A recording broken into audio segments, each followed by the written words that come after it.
All right, welcome and thank you for joining us today.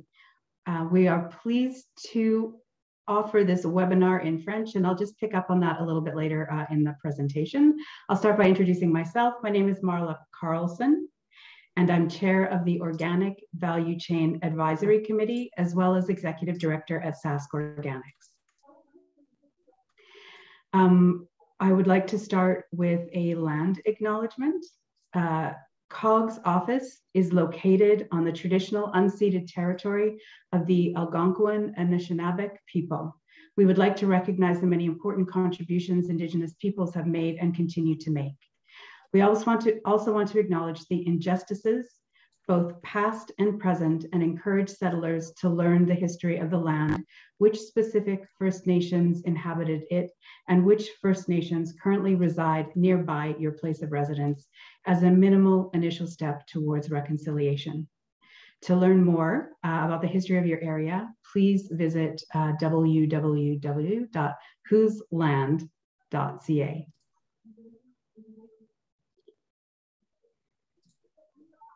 So we'll start with the agenda. We are here to present and discuss the findings from the 2021 Canadian Access Project, which examined challenges and opportunities with the Canadian organic carrot supply chain.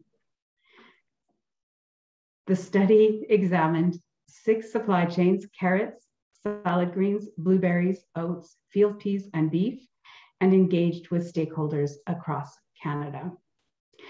And this is our first webinar in a series of 6. So the other thing I'd like to do is ask you to bear with us as we work out some of the glitches, not only technically, but also just in the order of the agenda. Because what I have missed is to let you know that this presentation is being translated. And if you look on the bottom right-hand side of your screen, you'll see a globe and it says interpretation. And we're providing English to French translation today. So please click there if you would like to participate in French.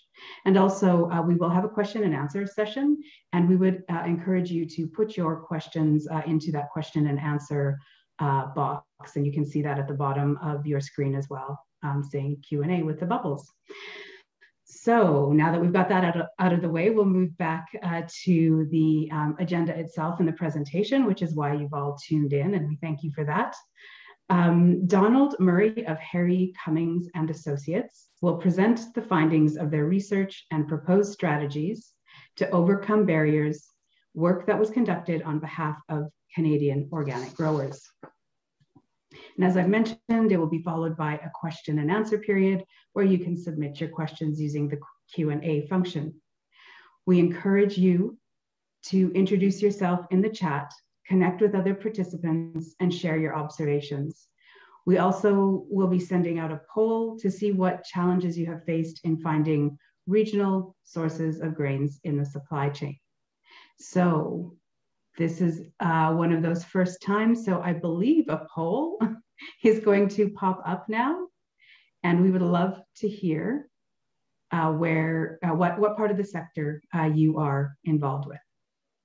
And we'll just give that a few seconds. You can watch it populate. And it looks fantastic. So it looks like, oh, they keep coming in. This is the fun thing about live polls. It's like election night, watching, seeing how things are going. Yeah, and it looks like we have a pretty fair, a pretty fair representation, across the value chain, from producer to government. And so we appreciate you being here today. So now, without further ado, over to you, Dawn, for your presentation. Thank you so much in advance. Right, so I'm going to share my screen now, if I can do that.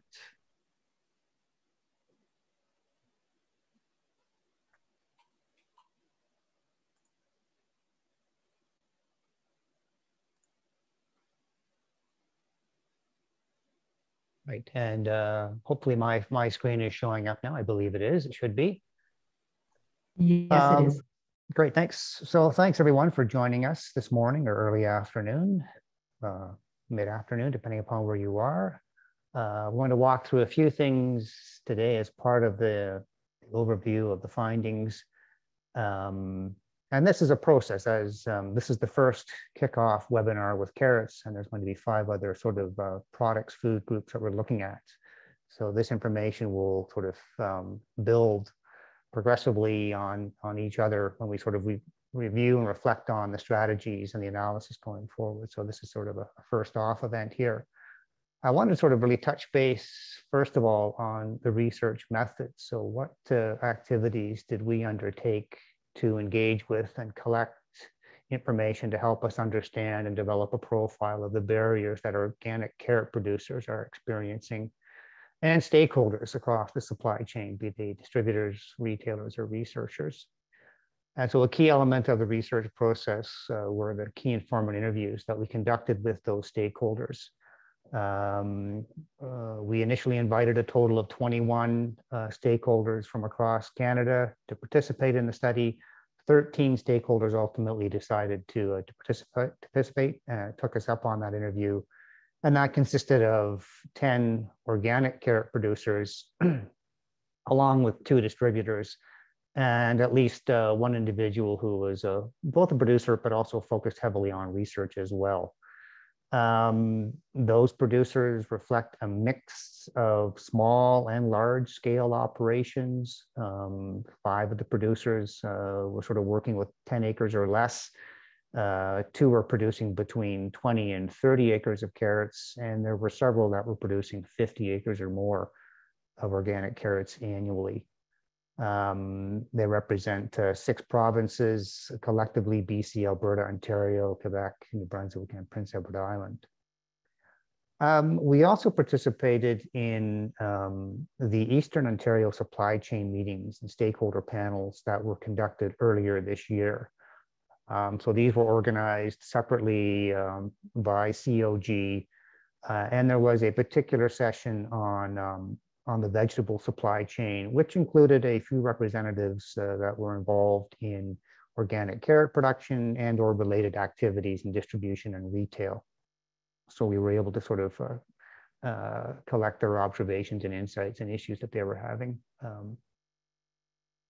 2 other sort of key elements of the data that we looked at included a national survey of organic sector stakeholders. This was a survey that was conducted again earlier in the year in March by COG and the Canadian Organic Trade Association and the Organic Federation of Canada to look at information gaps in the organic sector. Now, this was a survey not specifically focusing on organic carrots. It was sort of sector-wide, but there was still relevant information in there that really helped to reinforce and validate many of the themes that came out of the key informant interviews and that vegetable supply chain panel that were part of the other element of the data collection. There were over 370 stakeholders that participated in that survey, and at least 200 of those producers, 200 of those were producers who were involved in some form of crop production activity, be it grains, vegetables, fruit, or other sort of field crop activities. We also had a valuable sort of roundtable discussion hosted by the Guelph Organic Conference, again, earlier this year, where there was a focus on discussing supply chain barriers. And that included a number of panelists along with 50 attendees. And again, we were able to sort of glean and cultivate through the sort of observation and insights that were provided through that discussion that sort of contributed to our overall analysis. Finally, there was an ongoing sort of document review that we conducted alongside of this work, sort of as we were going through and collecting information and doing research. Relevant documents and literature were sort of collected, and in the report that we've prepared has been sort of footnoted as additional context and qualifying statements around the information that we came into that was relevant related to supply chain barriers. So quickly, I want to walk through here just a snapshot of organic carrot production and sales in Canada. Now, As a sort of an entry qualifier on this, the data is a little patchy at this point. It's still a work in progress. Part of that is due to the fact that the different certifying bodies in Canada capture their production data differently, which makes it somewhat problematic to aggregate the production data. And we are sort of currently involved in an ongoing process with the Canadian Organic Trade Association in tabulating and aggregating that data, which will be in our final report. That's still a work in progress, but we will have some data from that process, from the certifying bodies, as we sort of move forward with this. But we do have an estimate from Stats Canada. They have sort of put an estimate on what their sort of estimate of total certified organic cultivated area in Canada. And for 2019, that figure was 874 acres. And that represents approximately 4.2% of the total carrot production in Canada. We've also looked at putting together an estimate of what that organic carrot production is worth at a farm gate value, and that's roughly around 9.7 million. Again, we might revisit this value when we have a look at the data that comes in from the certifying bodies to see how this compares with what the data that Stats Canada has. We know from other data sources that the total value of imported organic carrots was substantial in 2019, with $16.5 million valuation for fresh or chilled, plus an additional almost 18 million for baby carrots, right? So it's really a major import substitution opportunity here for organic carrots in the Canadian marketplace. When we look at some of the retail data associated with carrots, both conventional and the organic, in 2019, total retail sales, all carrots, fresh, whole, baby, amounted to 338.4 million, of which carrots accounted for about 15, almost 15.5% of the sales, or 52 million. Now, these sales figures are conservative because not all retailers have necessarily participated in providing their data, but the major retailers are included as part of these retail sales figures. So Loblaws, Sobeys, Metro, Federated Co-op is in there, but there are some retailers that have chosen not to disclose the data. And there are also certain stores where they use different point of sale systems. And so their data, we've not been able to sort of aggregate or account for their data. So these are conservative numbers when we're looking at these retail sale figures. Right, so let's step into the findings on what we've sort of come across as being the key barriers to supply chain development and the expansion of organic carrots in the supply chain, strategies to strengthen the product in the supply chain.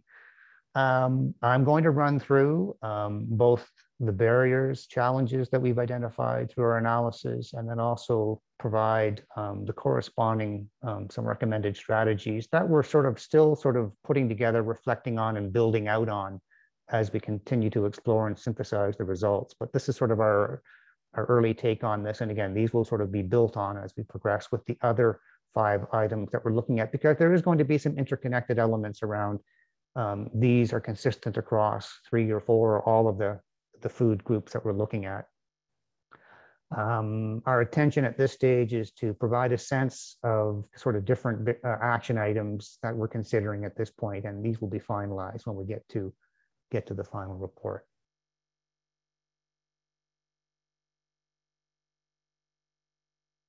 So starting with, and there's about 10 of these barriers I'm going to be going through. And again, these are the sort of the key themes that we're coming across through our discussions with producers and other stakeholders. And in some cases, it was reinforced, validated by, as I mentioned, the survey work that was done and other observations, for example, that came out of the Guelph Organic Conference. But transitioning to organic, this issue of its cost, its resource intensity came up somewhat routinely. You know, the time and resources, commitment to acquire and adopt new knowledge and practices related to organic production, and also that time investment in learning and adopting marketing procedures and finding and securing marketing challenges is time intensive, cost intensive, and that came up as identified as a strong potential barrier for expanding the growth of organic carrots in the supply chain. On top of that, also the time associated with getting the certification and having to have a dedicating time to record keeping for establishing and maintaining that certification. The other cost element, of course, then is the potential likely reduced cash flow during that transition period, as there could be issues with lower yields, and also having to deal with not being able to access a premium price until that certified organic label is achieved. As I mentioned, this came up in the national survey as well. In fact, almost a third of the national survey respondents indicated that the cost of transitioning to organic was a significant challenge. And it was also identified in the Guelph Roundtable. When we sort of think about challenges, recommendations, it's going to be important to continue to develop and strengthen the knowledge transfer points and ensuring that access is convenient and affordable to knowledge. Right, doing what we can to facilitate as much as possible a smooth transition from conventional to organic, and making that a process that there are going to be costs, but where we can, making sure that knowledge is not a barrier, or access to knowledge is not something that's getting in the way of individuals being able to make that choice and transition. So really, focusing on the importance of making sure that advancements in production, processing, and marketing are organized, consolidated, and in an area that is easy to access and affordable. This will sort of mean collaboration between producer stakeholder agencies, certifying bodies, research institutions, and government. But really, I think we want to sort of look at emphasizing the need to reinvest in extension services for the organic sector and ensuring that those services are timely, relevant to local conditions, and easy to access, right? So they're user-friendly and they're affordable. I think we also want to emphasize that it's important that we need to work with research institutions to address the challenges that intellectual property agreements pose. So making sure that information that is generated through research is not monopolized and held in private hands. This is information that is readily available. And of course, just in terms of the certification process itself, just ensuring that that process is easy to navigate, efficient, and consistent.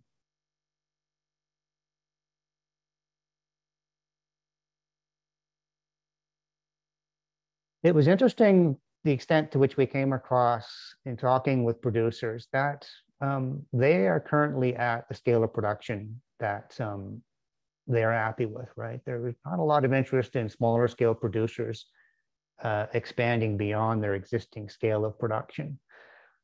So this is sort of,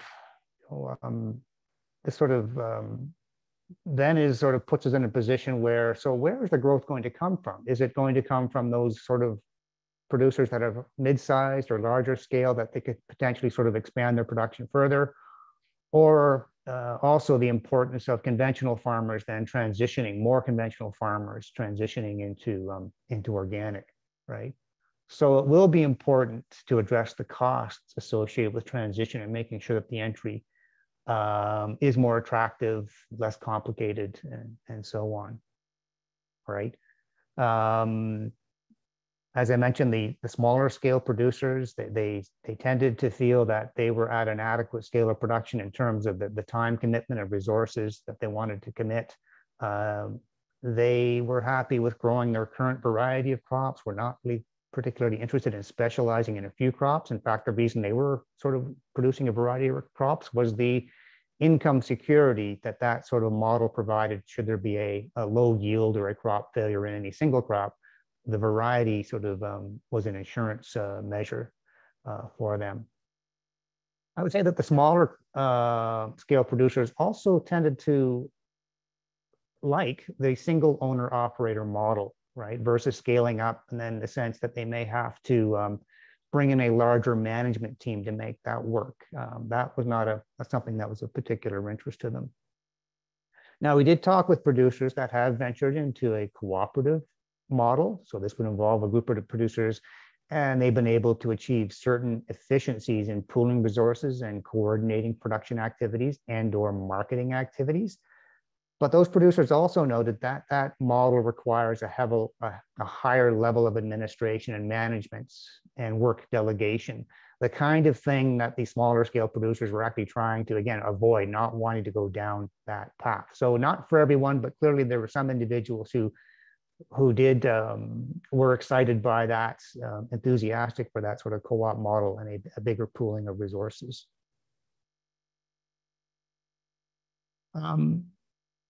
Because of this issue with smaller scale producers not particularly interested in expanding, we think it's important that we do look at supporting farm succession planning to ensure that those organic farms are sustained for next gen producers, right?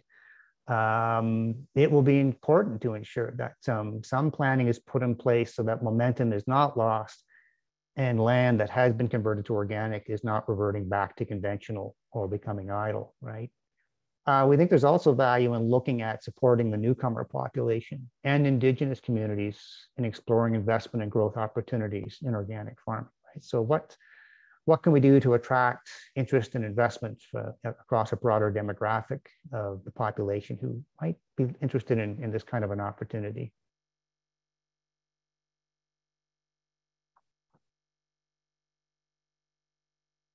Access to capital financing. Common sentiments we came across in talking with producers is that organic farming, unfortunately, is not always viewed as the best or safest investment by financial institutions compared to conventional farming. And lending institutions tend to link farm viability to farm size, right? So the overall acreage of production. And this really, though, does not reflect the proven ability of small acreage farms to be viable and generate significant revenue, right? We feel that there needs to be a greater effort in encouraging financial institutions to recognize the environmental value of organic farming and providing more favorable credit terms to producers who reduce their environmental impact, right? There really should be we feel, more favorable credit terms to producers who are making efforts to reduce their environmental impact through reduction of pesticides or CO2 emissions and so on. Now, we also think the government needs to have a role here in terms of providing incentives to banks based on the environmental benefits and savings that are realized through their portfolios, right? There is also then a role for the industry stakeholder groups who should be providing the producers with tools to help them balance their financial production and environmental performance.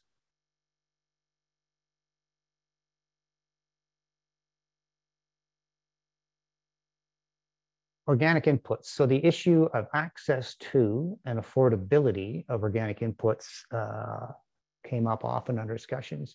In particular, for example, securing organic carrot seed that can be quite challenging, right? And producers shared with us their experience. Challenges with accessing organic inputs beyond seed would include fertilizer, and also other resources such as things like specialized technology and equipment. So it came across many occurrences of farmers having to take what was not an ideal piece of equipment, but adapting it to their purpose. Also heard that local farm supplies don't really make a great effort to carry organic inputs. Producers have to be resourceful in finding those inputs, and that can be quite time consuming and costly depending upon where that has to be transported in from. And issues also around being able to purchase small volume amounts of inputs. So again, the market isn't set up again for smaller volume purchases. Now, we certainly did determine through our discussions with the producers that in the Canadian context, the organic carrot producers are relying extensively on seed produced in other countries. But due to limited availability of organic seed, many organic producers are relying on non-organic untreated seed. Now, this is permitted within the regime when it can be just demonstrated that organic seed cannot be procured. And while the current approach, this allowance to using untreated seed, does not appear to be impacting production. I mean, it's a workaround to get the seed. It does raise issues for organic integrity and food security, right? And so this was also an issue that was, raised by a third of the national survey respondents about the issues around and the cost of organic inputs as a significant challenge. In terms of a strategy, again, it comes back to this encouraging and supporting the collaboration between the organic industry, research institutions, and government to develop and sustain a domestic organic vegetable seed research and breeding program, right? And this, whatever is coming out of this initiative, the varieties that are coming out of this need to be optimal for local growing conditions and are resilient to disturbances, climate change. And of course, the seeds also have to be accessible to producers. There's also an important element here that we need to work to encourage and support farm supply stores and agents in identifying and sourcing the organic input needs for their farming community and region.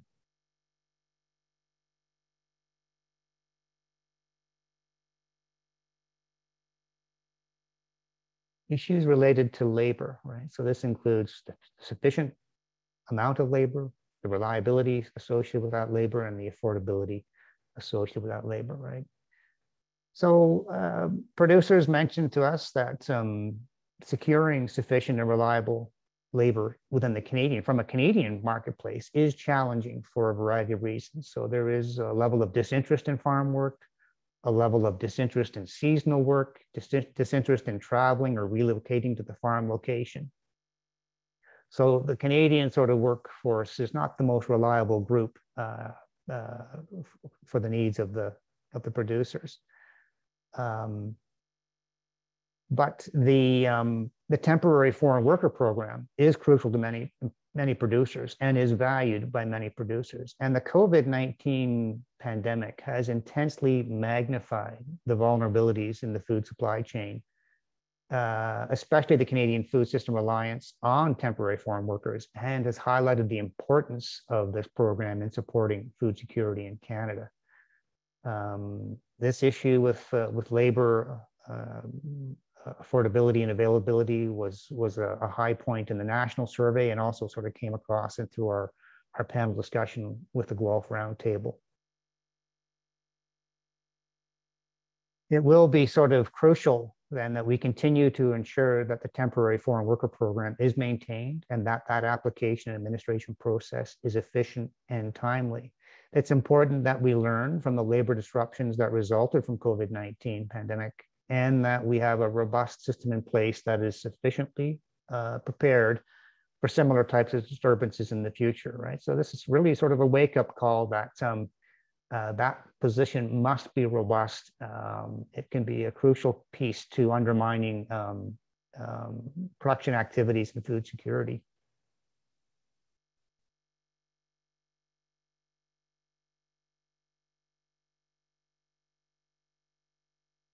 Restrictive land use policies, right? So land use policies are typically supportive of larger scale conventional farming practices, and are, the feeling is that they're not sensitive to a smaller scale and or even sort of in particular organic farming practices, which often feature, as I said, the intensive market gardening, which can be highly profitable. So, it's not sort of given the credit or the profile as conventional farming. And small acreage operations should be supported to allow for on-site infrastructure development, be it cold storage facilities or accommodation for seasonal workers. Now, this on-site housing is particularly important. There typically are limited availability of rental units in towns or communities, and that also, if the workforce is staying in the town, there's also that additional cost associated and time associated with transporting workers to and from the site each day. I think it's important going forward that we look at educating and informing municipal and provincial governments about the viability of small acreage farming, the importance of organic farming, and the need to support on-site infrastructure development. Land use policies really need to be linked to proven farm viability and not outmoded standards of productivity, right? So this idea of a 100-acre parcel being the threshold, minimum threshold of what counts for viable. Getting beyond those old standards or measures.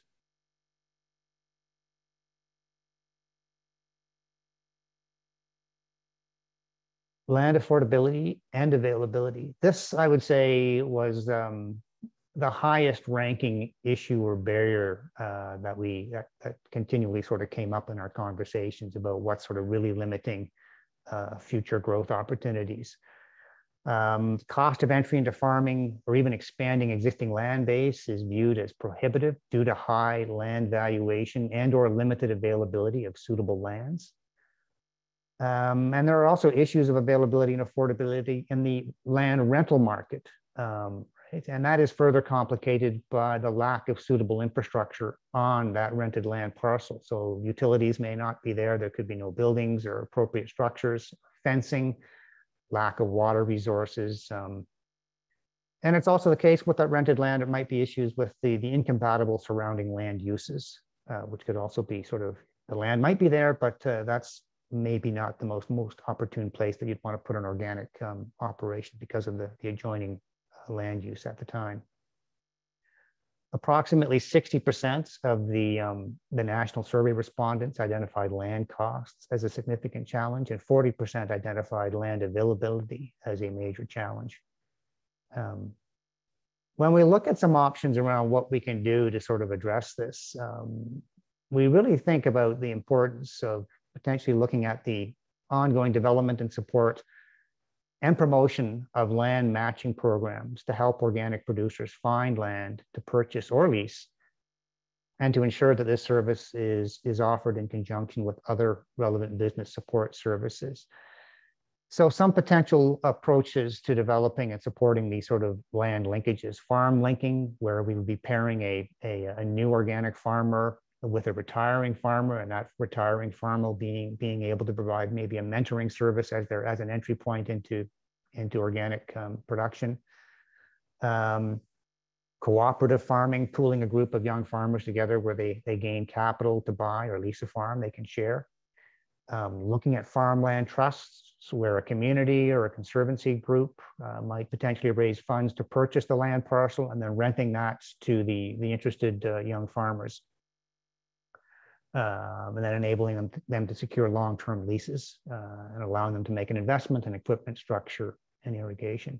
They could also look at farm incubators, a system where land might be purposely set aside by a local government or an institution like a university to help first-time farmers get started. So it's an entry point where farmers can sort of rent the land for a defined period and at least get their legs, find out about this organic farming as a career opportunity, gain experience, and at least sort of provide a way in and an opportunity to experience what organic farming involves.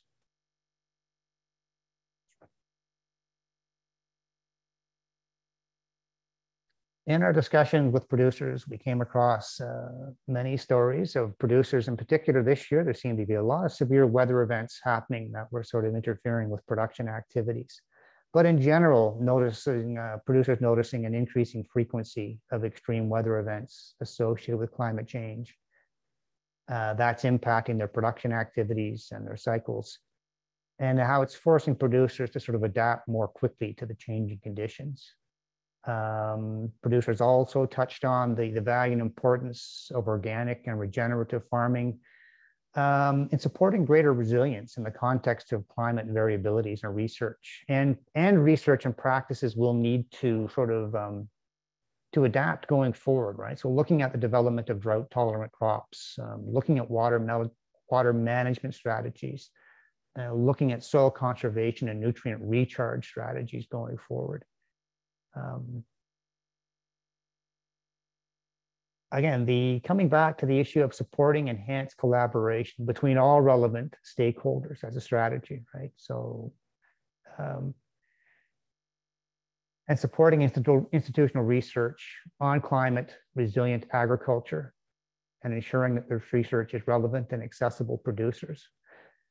It's really important that producers have access and be informed about climate adaptation best practices. It's important to build the knowledge base and confidence of producers to understand climate change events and appropriate practices going forward.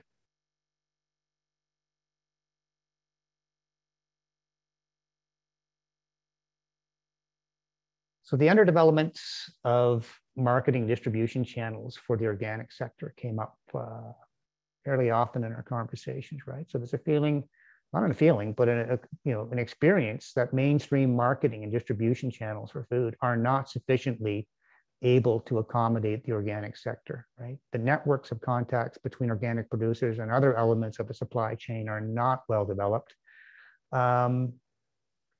As is the case for conventional farming, and it can be difficult to find an entry point. So support is needed to facilitate those connections and collaborations, right? Producers also talked about the limited options they have for transporting their products to buyers. So there's a need for distributors who will pick up on the farm and have multiple connections to various distribution points. We heard often that organic producers are taking on many roles in the marketing of their products, and it typically involves a variety of practices ranging from direct sales that might occur at a farm store, or online sales, or CSA operations, or at farmers markets, and then also ranging up to sales through specialty stores, restaurants, distributors, and wholesalers. So that marketing activity is a significant added responsibility and area of expertise for many producers. We also note that there are significant import replacement opportunities for Canadian producers to supply the baby carrot market. But producers that we talked with, at least some of the producers we spoke with, said they don't feel the compensation or incentives are sufficient for the additional resource investment. And they're also not interested in working with an additional level of food safety protocols and record keeping. So clearly not all producers are interested in sort of going after that. And so that will sort of need to be explored about finding the right match for producers that want to sort of try and take that on. Ultimately, though, we need to find an effective and efficient system to aggregate production and transport of carrots for processing into the baby carrot market.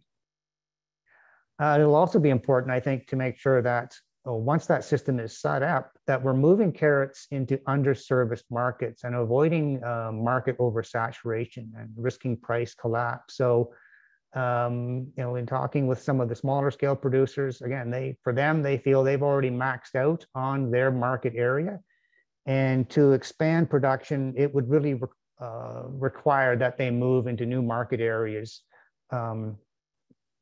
But they also expressed concern that they want to move into a market area, not taking anyone else's market share away. So understanding who the other players are out there and knowing that, trying to sort of come up with a system where we are moving organic carrots into the underserviced markets.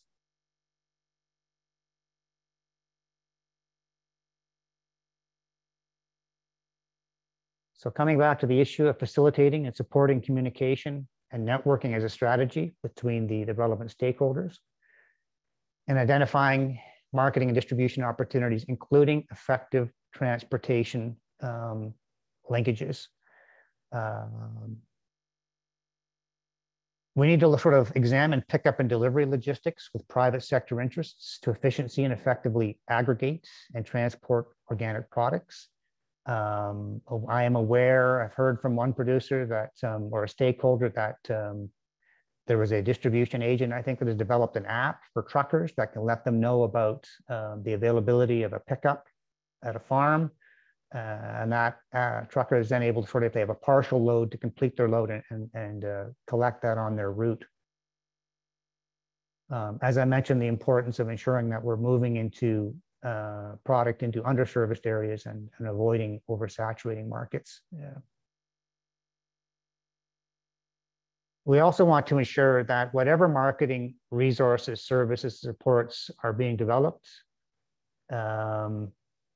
that they reflect the variety of marketing practices and channels that producers are using, right? So there is as I mentioned, there's a variety of ways and channels that producers are marketing products, and we need to look at ensuring that the ongoing development of those is there's resources and tools that apply to all of those channels.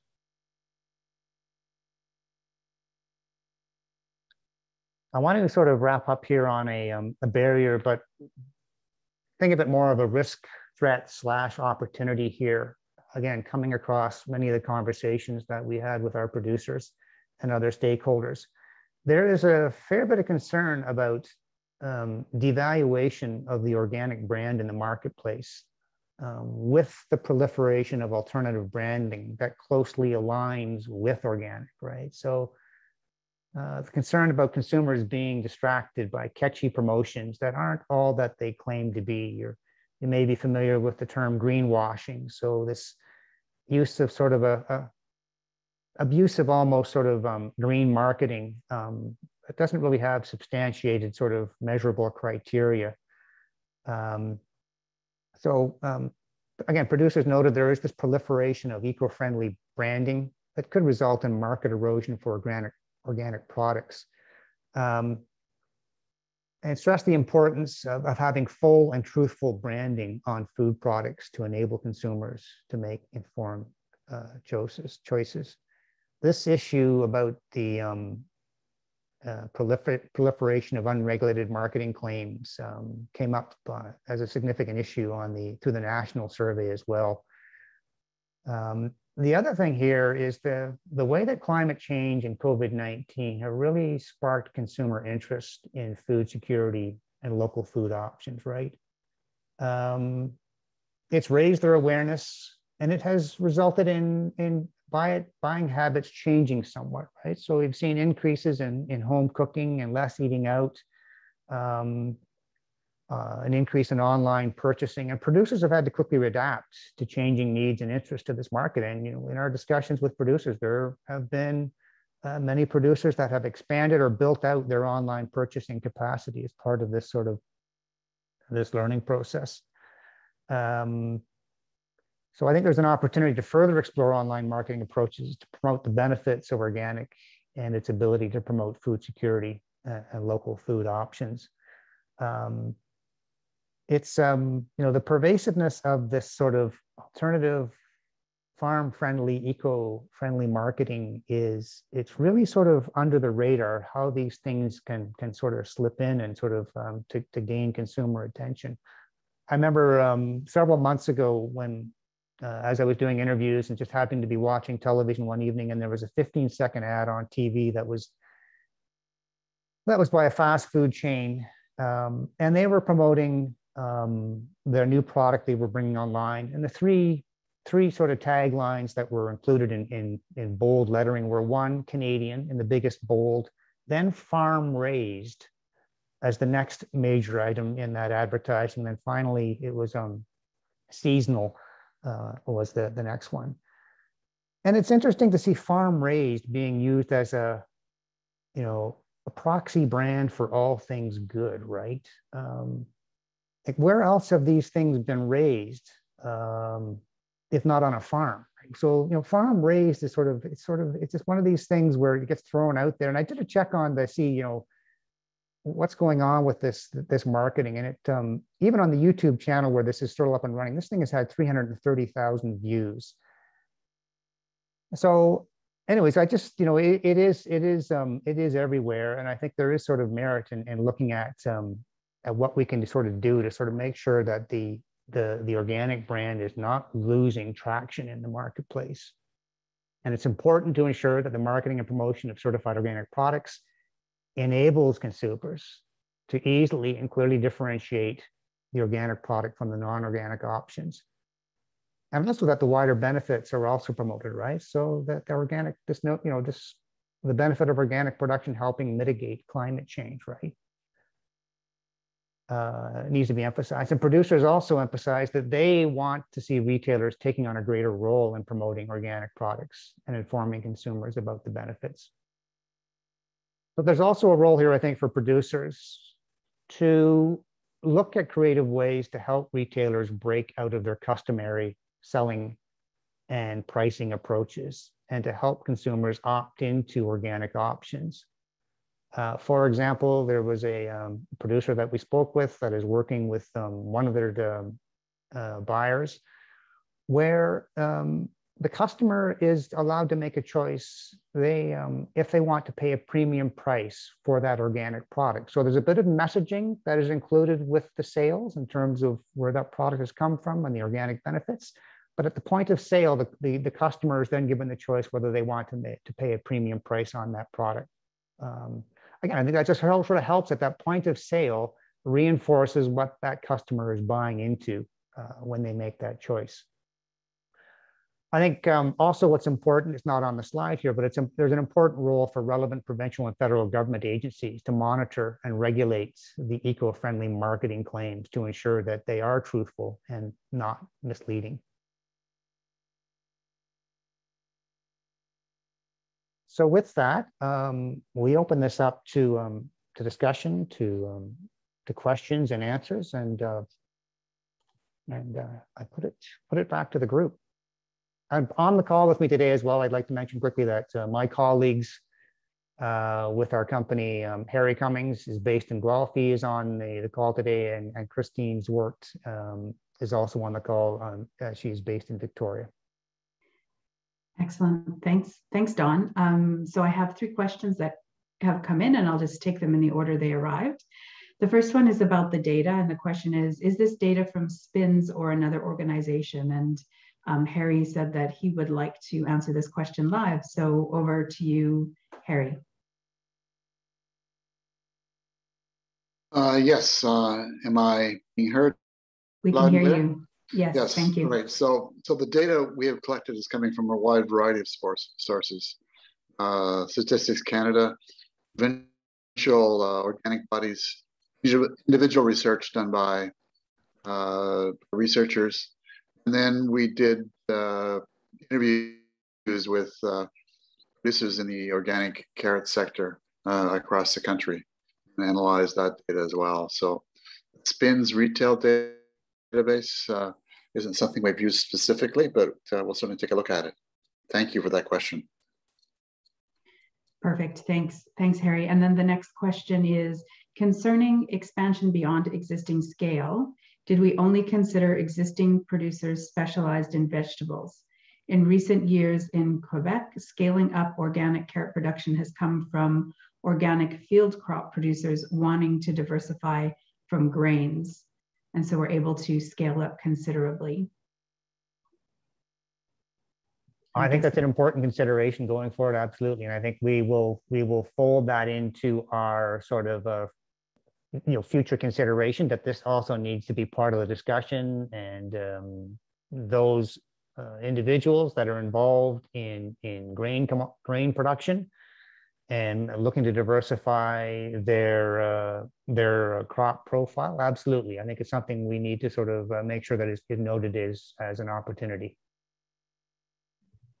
Okay, great. Thanks, Don. And then I would encourage, we have a few more minutes. So if you do have a question and you haven't dropped it in the Q&A box, please do so now. But we have the final question that we have is, do you have data on Canadian organic carrots not sold? For other production, I have seen a concerning quantity of produce left in the field due to poor price, where forcing produce was less expensive, hence purchased by grocery chains instead of locals. I can quickly say, no, we don't. That's not to say it isn't out there. I think we're going to have to go back and sort of queue up a bit of research on that to see if we can get a better understanding of what's happening with that carrot product that is being left on the field, and ensure that that is sort of covered off as again, this is product that is not being included or integrated into the main marketing stream. We are aware that, for example, there's we did hear back some commentary about producers when they have carrots that aren't sort of meeting that particular grade element, and there's not, the way that if you wanted to sort of for the purpose of bagging and selling across provincial boundaries, right? There's nothing wrong with the quality of that carrot. It's just it doesn't have the right sort of physical characteristics, but the quality, the taste, all of that stuff is fine. It is, it's a great carrot. It just doesn't meet other sort of standards, and that is getting in the way of marketing some product. Right, and Harry, did you have something that you wanted to add? Yeah, Statistics Canada collects data on production, total production versus production sold. So there is some data on the for conventional. I don't know whether in their experimental organic collection they're doing the same thing. Anyway, it's worthwhile noting that conventional production produced is calculated and sold is calculated, giving a residual. Okay, thank you. Thank you for that. And we've had another question come in. As someone new to Canada and working on organic vegetable breeding in BC, I'm curious if you have additional recommendations on building a Canadian organic vegetable seed research and breeding program. Yeah, that is something we touched on as the need for and importance of, and I think that will sort of be an element that we'll flesh out a bit more in our final recommendations in terms of who should be leading that up, how it should be funded, the other stakeholders that should be involved in that. We know that, for example, individual producers have a body of knowledge.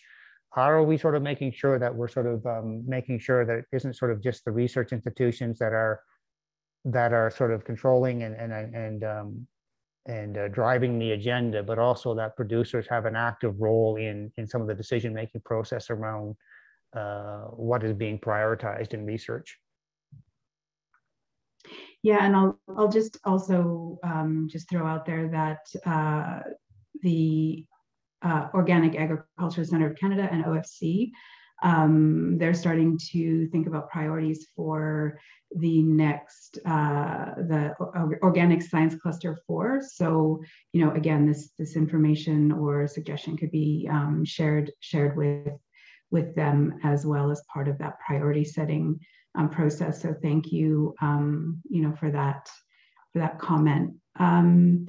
So I have another question. What is the market gap at this time? How far are we from market saturation?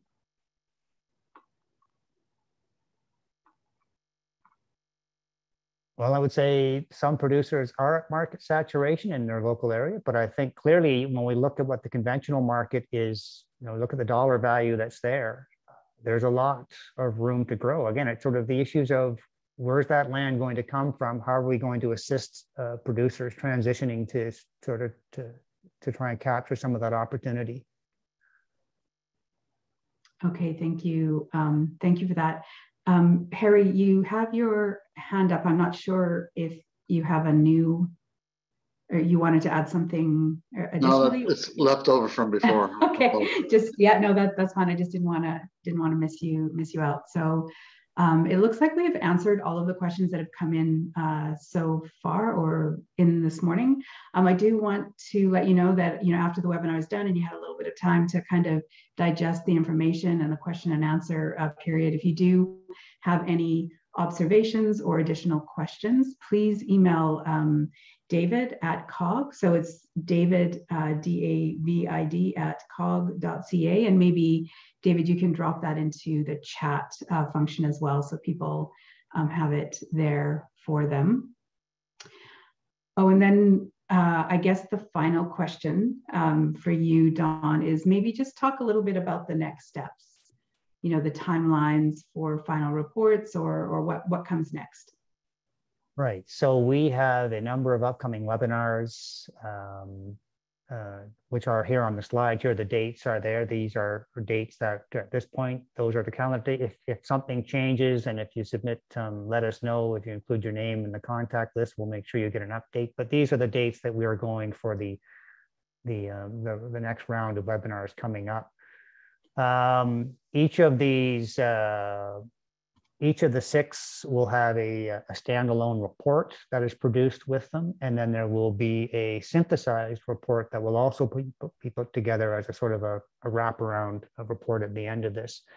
At this point, we are looking at wrapping up everything in terms of all the information that we'll be handing over to COG by the end of March. And then I think that product will then sort of go through translation.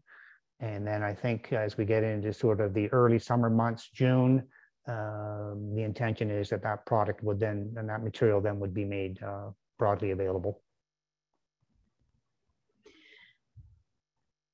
Okay, thank you. And I've just had one more comment. Actually, Margaret Graves from OACC is on the webinar, and she said, thanks for mentioning the research priority setting that OACC and OFC are engaged in. We are launching a number of consultation meetings in November. Those dates should be released next week. Keep an eye on basically the website, the OACC website, sorry, to register for the sessions. So just a little bit of further information if you want to engage in that process as well. All right, well, I think we have come to pretty close to the end and almost right on time. My clock says 4 minutes before the top of the hour, so we'll close for today. I'd like to thank everyone on the panel and everyone in attendance for being here today and participating, which really helps with this process as well. We are interested in, in what your reflections on what has come out of the research so far. This webinar is an important milestone for the project, and COG would like to thank Sask Organics, Harry Cummings and Associates, Canadian Organic Trade Association, as well as the many producers and stakeholders for their important contributions. We also want to acknowledge our appreciation for financial support by Agriculture and Agri-Food Canada. And you have up on the screen the dates for the next webinars, and we're just going to launch a quick poll. And if you answer yes, you would like to receive invites, we will be able to directly email you to ensure that you don't miss out. So thank you again, and have a great weekend.